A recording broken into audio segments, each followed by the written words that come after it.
Winter is a wonderful time of the year, if you care for that sort of thing.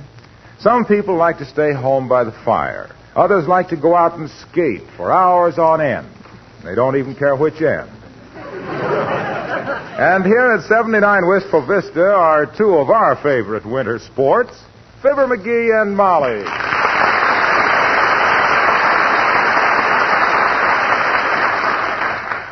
Don't get so close to the fireplace, dearie. You'll fall in. Think I ought to put on another log on? No, I don't. You've got it so hot in here now, the doorknobs are turning brown. Yeah. Maybe it is a little warm at that. I'll open the window a second. Get a load of that ooze on. Put that window down, please. Oh, boy, that air is wonderful out there.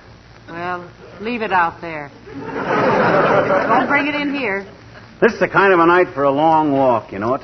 I'd like to get into my mucklucks, wrap a muffler around my neck, and hike out to Dugan's Lake and back. Well, include me, as the saying goes, out. I'm very happy right here, with my glass of root beer, my new murder mystery, and my pan full of popcorn, if you'll pardon the vulgar expression. Yeah, but gee, yeah, you hitch up the dog sled and carry the serum to Alaska. Mommy stays home. Go on, mush. Yeah. Shucks, we may not have another night like this all winter. Clear, sharp, and beautiful. Makes your blood tingle. I can get the same effect by sitting on my foot for 20 minutes. Oh, gee whiz, I don't want to go alone. I just thought you were maybe... just bluffing, dearie. I know you. You wouldn't stir away from this fireplace tonight if it was snowing $10 bills. Oh, yeah? Well, I'll show you who's bluffing, Tootsie. By George, I'm going to get into my coat and walk clear out to Dugan's Lake and back. That's where I'm going to walk clear out to and back. Your mittens are on the hall table. Huh? Oh, okay. Well, here I go. I'm going now. Hello, Mrs. McGee, Mr. McGee. Oh, hi, Alice. Hello, Alice, dear. Creepers, you both look comfortable and happy sitting by this wonderful fire. Well, himself here thinks it's very exhilarating weather, Alice. He's even thinking of taking a long walk. Out to Dugan's Lake and back, Alice. Are you kidding, Mr. McGee? Why, it's colder than the keel of a kayak. Bah, just a tang in the air, that's all. Look, what do you say we all go? We can throw snowballs on the way and build a snowman. Ha, ha, ha, ha, ha. Dive into snowdrifts. Have fun. Come on, let's go. Have some popcorn, Alice? Yes, thank you. What are you reading, Mrs. McGee? Oh, it's a new crime club book, Alice. The Man Who Asked Why. Oh. Oh, it's wonderful. I've read page 39 4 times, thanks to my little lover of the great outdoors here. Okay, sissies, okay, I'll go alone then. You two panty waists can stay here and make like a couple of hothouse petunias. Oh, well, I couldn't go anyway, Mr. McGee. Bud's calling for me in half an hour. We're going to a movie. Oh, who's Bud, dear? Bud is the floor walker in my department at the Bonton who always wears a carnation in his buttonhole's cousin. I see. Well, you'll have to sit, if you don't get started pretty soon, because all the theaters are pretty crowded these days, in the balcony. You and Bud will be perfectly welcome to stay here by the fire, Alice. There's plenty more popcorn and apples and marshmallows. Oh, gee, thanks, Mrs. McGee. Maybe I will ask Bud to stay here this evening. We could sit by the fire and... Oh, look at Mr. McGee. You look like you were going to the North Pole, Mr. McGee. Enjoy yourself, dearie. Oh, I will, believe me. A few miles in this bracing air and I'll get it. I'll get it. I'll get it. Wait till I take this overcoat off. You don't have to take your coat off to answer the phone. Well, maybe somebody wants me to stay home for something or other. Hello? Who? Oh, yeah, she's right here. It's for you, Alice. Oh, thanks, Mr. McGee. Hello? Yes, this is Alice. What? No, that wasn't my father. That was the house that I rent a room in's owner. Yes. Well, look, Bud, how about if we stay right here tonight? The fireplace is... What? Fine. Goodbye, Bud. He says I talked him into it. Well, get going, McGee. Here's your coat and mittens. Huh? Oh, well, okay. Well, So long. Goodbye. Goodbye. Well, here I go. Hello, McGee. Anybody home? Oh, my gosh, old Doc Gamble. Come on in, Doc. Take off your things. Here, Molly, take my coat. I can't go out now. Yeah, we got company. Ah, good old Doc. Come on right in, Doc. Sit a spell, huh?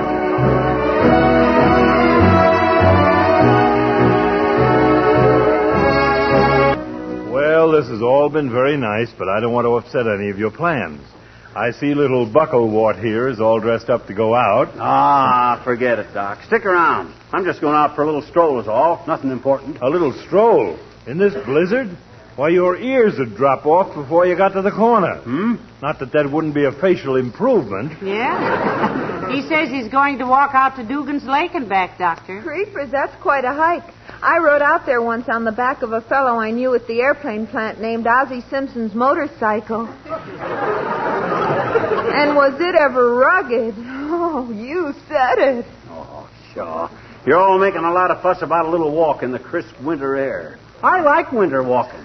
I feel marvelous with the wind in my face, head up, chest out, swinging my arms, with the frosty stars twinkling down. Oh, stop it, you little double-malted extrovert. Well, you hate winter weather as much as I do. Any time I deliberately walk into a gale, it'll be Gale Patrick. Where are you going, Alice? Oh, I've got to go up and fix my hair, Doctor. My boyfriend is coming over. Have a nice walk, Mr. McGee. Thanks, kid. I will. Take off your things, boys, and relax. I guess McGee's in for the night. Why, of course he is. Ain't a fit night out for man nor beast. Not that McGee could be classified as either one.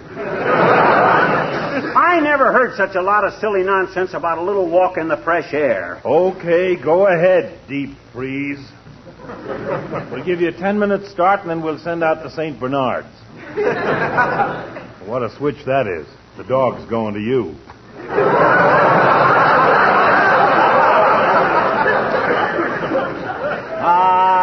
Ta-ta, I can take it. I got Indian blood in me. I'm 1/16th Potawatomi. You know, I think he really is, Doctor. Betcha. At least he dances much better alone than he does with me.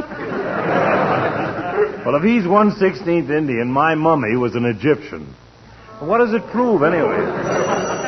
It's just, that's for me. How do you know, Doctor? Anytime the weather gets below zero and I'm chatting comfortably in a warm home with friends and the phone rings, it's for me. Somebody's child has just swallowed a toy soldier, and I've got to go and demobilize him. Well, what'd you expect? Did you take up medicine so you could sit in your big fat office all the... I'll get it. 79 Wistful Vista, Molly McGee speaking. Who? Yes, he's right here. For you, Doctor. It is? Well, thank you. Gamble speaking. Yes. Well, yes, the bishop. Great Scott. Don't move him till I get there. Yes, I'll hurry. Hand me my coat and hat, McGee, quick. See you later, folks. Oh, my gosh, something serious, Doctor? Yes, when I left the hospital, I was in the middle of a chess game with one of the interns, and if he moves that bishop, I'm checkmated. Good night.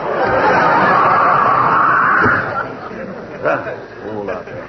Well, better put your hat and coat away, dearie. I knew you wouldn't really go for a walk tonight. No, you did you? You think that big fat pill pusher talked me out of it, did you? No, sir. He just got my back up. That's just what he got up. Hand me my mittens again. Here.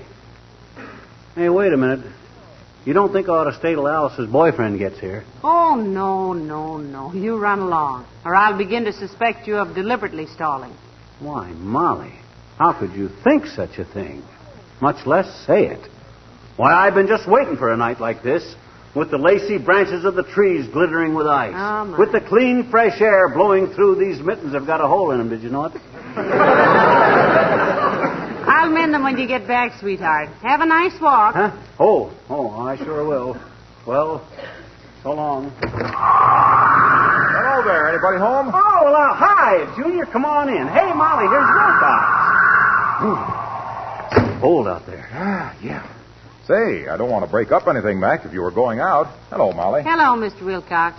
Take off your coat and sit over here by the fire. You're not interfering with a thing, Junior. Mighty glad to see you. I was merely going out for a little walk. Out to Dugan's Lake and back. Dugan's Lake? Why, there are 10-foot snowdrifts between here and Dugan's Lake. They wouldn't find your body till spring.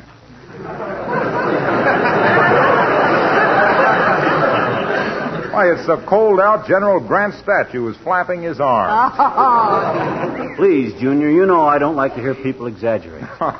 Anyway, cold weather don't frighten me. I was a fur trapper up north of Winnipeg for several years, you know that. And that's where they make the weather. I'll never forget one time. Here, let's take our coats off and be comfortable, Junior, huh? Okay. Yeah, that's it.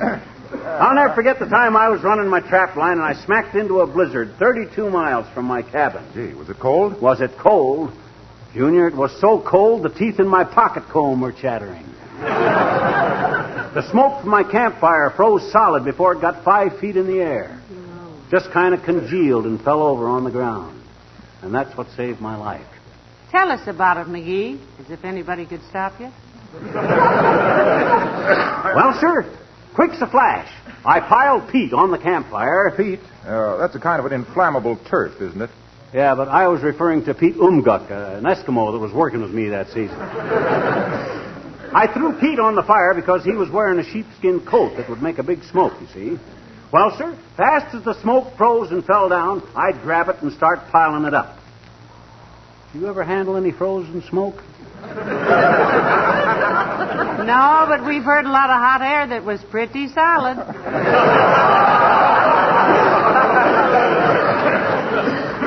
Well, sir, frozen smoke is kind of like putty. Quite pleasant to work with. And in 15 minutes, I'd built us a little igloo out of that frozen smoke that Pete and I lived in for 10 days. And that darn near cost us our lives. Why, pal? Did you inhale part of the ceiling? No, but me and Pete was playing a game of Red Dog when the thaw come. And all of a sudden, there we was, strangling and gasping and coughing. That frozen smoke had melted and was choking us to death. Holding my breath, I grabs Pete and hauls him out into the open air. Then I rushes back into that cloud of smoke. Oh, dear. What on earth for, dearie? I'd left my cigarette burning. Dangerous thing to do in the woods. Well, sir, that little experience taught me a valuable lesson, Junior. It did, eh? Yes, sir. From that day on, I never played another game of Red Dog with an Eskimo. Well, if you should trap a few seals on your way to Dugan's Lake tonight, dearie, Mother could use a nice new coat, you know. Hey, are you serious about taking a walk tonight, Mac? I never been seriouser in my life, Junior.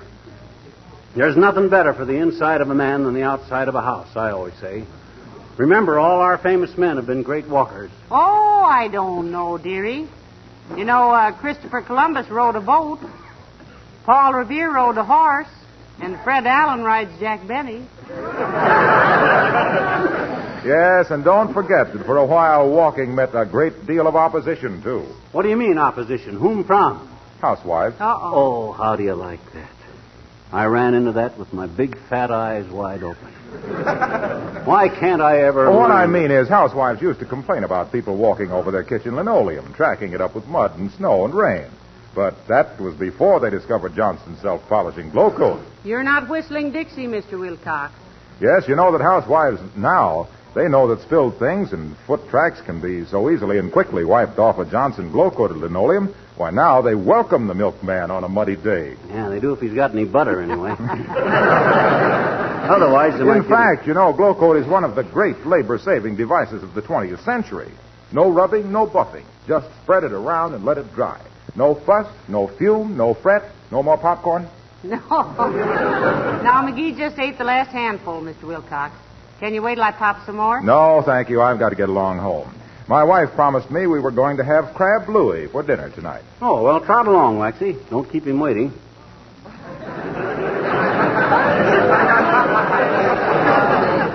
Keep who waiting? This crab Louie, whoever he is. Oh, okay, pal. Good night, Molly. Good night, Mr. Wilcox. Oh, it's cold. And now for your information, dearie. Crab Louie is a kind of a salad. How do you know? You ever meet him? Not a him, it's a dish. Made of crab meat. Oh, I see. Did he invent it? Who? This guy, Louie. Louie who? Oh, search me. I never met him. He's a friend of Wilcox's. Well, we'll ask them to bring him over some night. Sure. What do we care if he's a crab? We'll jolly him up a bit. Well, I suppose I better be making some more popcorn. No, dearie, I'll make the popcorn. You go on and take your walk. That is, if you weren't just kidding about it all this time. What do you mean, kidding? When I say I'm going to do something, I'm going to do it. Come anything or high water. Where's my overshoes? Ah, here they are. Are you really going, McGee? You betcha. And save a little popcorn for me. I won't be gone more than 3 or 4 hours. Nothing like a brisk hike in the winter air to give a guy an appetite. Well, so long now. Goodbye, Pet. Thank you, Mr. McGee. I was just about to ring the doorbell. Oh, well, look who's here. Hi, Carsty. I'm glad to see you. Come in. Hey, Molly, look who's here. It's it's Mrs. Carstairs. Do come in, Mrs. Carstairs. Shut that door, McGee, from either side. Carsty, you'll never know how glad I am to see you. Shake hands and pardon my mittens. Thank you, Mr. McGee. Goodness, that fire feels good, Mrs. McGee. If I may quote my husband, I'm colder than a well-digger's memories. But am I detaining you, Mr. McGee? I see you're dressed to go out. Oh, no, nothing important, Carsty. Just going out for a little stroll. Yes, out to Dugan's Lake and back. Really? At 12 below zero? If you have a grudge against your insurance company, Mr. McGee, wouldn't it be simpler just to stand up in the bathtub and stick your wet finger into a light socket? I guess you underestimate me as an outdoors man, Carsty. Did you know I was a fur trapper for several years up in the Saskatchewan country? Oh, dear. I'll never forget. One day I got caught in a terrific blizzard 32 miles from my cabin. Good heavens, Mr. McGee. Was it cold? Was it cold? My cow gave ice cream for 2 weeks. Amazing. Yes, it seems an utter impossibility. Anyway, Carsty, here I was, caught in this terrific blizzard. Even the smoke from my campfire froze before it got 5 feet into the air. Just kind of congealed and fell to the ground. And that's what saved my life. 'Cause quick's a flash, I piled peat on the fire, and when I got him going with it...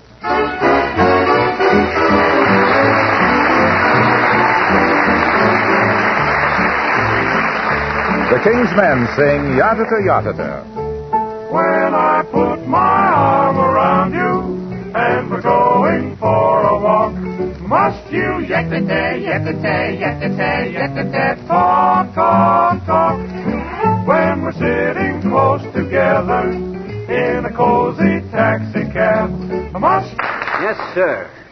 And that little experience taught me a valuable lesson, Carsty. Did it indeed, Mr. McGee? Yes, sir. From that day on, I never played Red Dog with an Eskimo.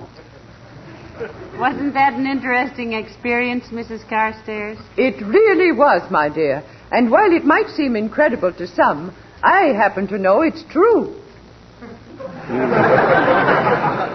You do? Yes. You see, Mr. Carstairs and I were motoring through Maine one winter en route to our hunting lodge. Oh. My husband goes up there every year to shoot moose. And what happened, Mrs. Carstairs? We had a blowout just as we encountered a blizzard. But my husband leaped out of the car, lit a cigar, and started blowing smoke rings, which froze almost instantly, of course. Oh, well, Natch.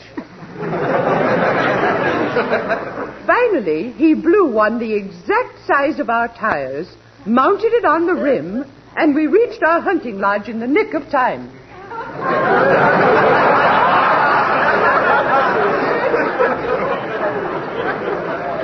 What did you do when it melted, Millicent? Oh, we're still using it, my dear. Yes, it's quite amusing how that tire has baffled our ration board.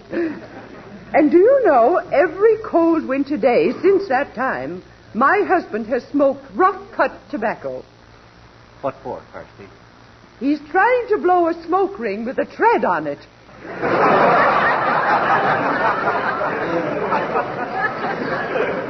Well, this has all been very entertaining, but I simply must go. Good evening. Good night, Mrs. Carstairs. Good night, Millicent. Did you ever hear such a line of malarkey in all your born days?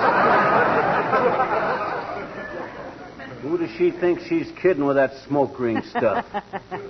Frozen smoke rings. Why, that's impossible. You know how some people exaggerate, dearie. Yeah, And you better get out of that overcoat. It's too late to go for a walk now. Too late for who? I ain't afraid of the dark. I said I was going to walk to Dugan's Lake and back, and by George, I'm going to do it. And right now, too. Where's my mittens? Oh, here they are. Well, so long. Bless his brave little heart. He hates walking like a jockey and snow like the Miami Chamber of Commerce.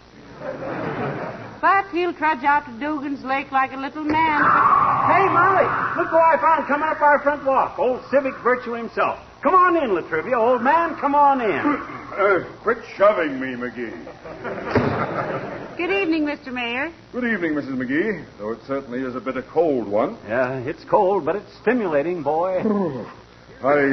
I don't suppose you'd have a small glass of something My goodness, what's the matter with me? McGee, get his honor a nice cold glass of root beer. Why, sure. No. Thank you, anyway. Come to think of it, if I took any liquids, I'd clink all the way home. As I was saying to our street commissioner this morning, Bunderson, I said, this is the coldest. Incidentally, Latrivia, how much does he get a year? Who, the street commissioner? Yeah. Well, you're a taxpayer, so I suppose you're entitled to the information. His salary is $7,500 per annum. How much is that a year? Per annum means per year, McGee. Oh, well, is that in addition to his commissions, Latrivia? What commission? Any commission. He's a commissioner, isn't he? Yes, but he doesn't work on commission. He gets a straight salary. Well, then why do they call him a commissioner? Because he belongs to the street commission, you idiot. Oh, he belongs to the commission, but the commissions don't belong to him, huh? Is that your idea of fair play, Latrivia? Guy works all year long earning commissions, and the city says, no, you take your straight salary and like it. By George, I'm going to start an investigation, Latrivia, that'll start... You go right ahead, McGee. I've been investigated by bigger dunderheads than you in my day, and if I... Now, there's no use flying into a rage, Mr. Mayor. I assure you the investigation will be fair and impartial. Certainly. All we want is a square deal for our public servants. Of course, but Man earns a commission, he's entitled to get a commission. But he doesn't Plus get... his salary. But he's not entitled to a commonary. As a member of the common council. A council. What I mean to say is that the street... He's a... We all in the... that is the...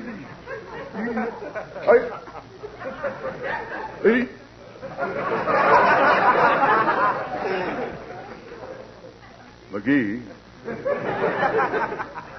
Hey? Will you do me a favor? Why, of course he will, Mr. Mayor. Just name it, Latrivia. Well, when you get to Dugan's Lake, will you walk out to the exact middle of it and jump up and down hard?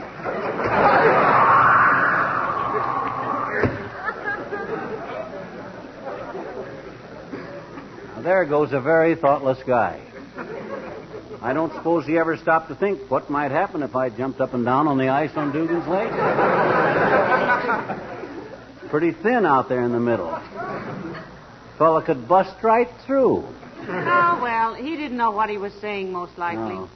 Look, dearie, if you're not going to Dugan's Lake, and I wouldn't blame you if you didn't. What do you mean if I'm not going? Certainly I'm going, and right away, too. I got my backup about this thing, by George. I'll hate myself in the morning if I don't go through with it now. So long, baby. Wait a minute. Here's your mitten. Huh? Oh, thanks. Well, so long. Enjoy yourself, darling. Okay. Heavenly days. I do believe he's really going. Well, now, where was I? Oh, yes, page 39. The alley where the dead man had been found was a blind alleyway between a building...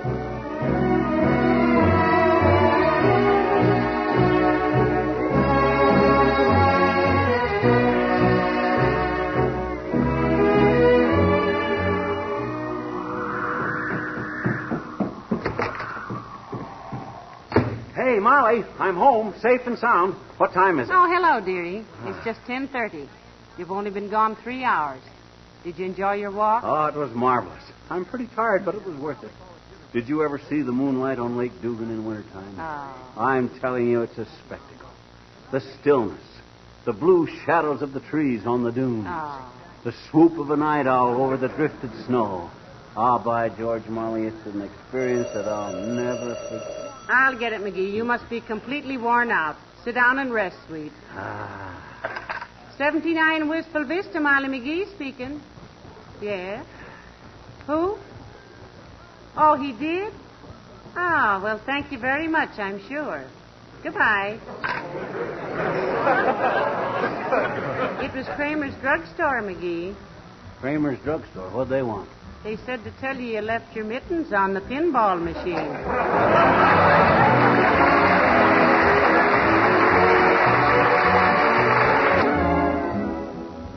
Ladies and gentlemen, one of America's favorite comedians comes back to the NBC airwaves tonight. You'll hear him on his new show over most of these stations directly following Bob Hope. Yes, and we know you join us in wishing good luck and even greater success to Red Skelton. Red has spent 2 years in the Army, folks, doing a grand job of entertaining our men here on the high seas and in Europe. Red is one of the fortunate GIs who has an assured future.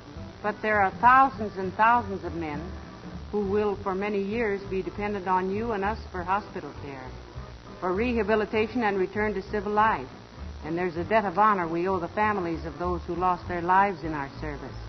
The only way we can really pay these obligations is by our purchases of victory bonds, a profitable security for you and a much-needed loan to our country. Remember, it's strictly GI, government issue, a grand investment, and gratitude implied.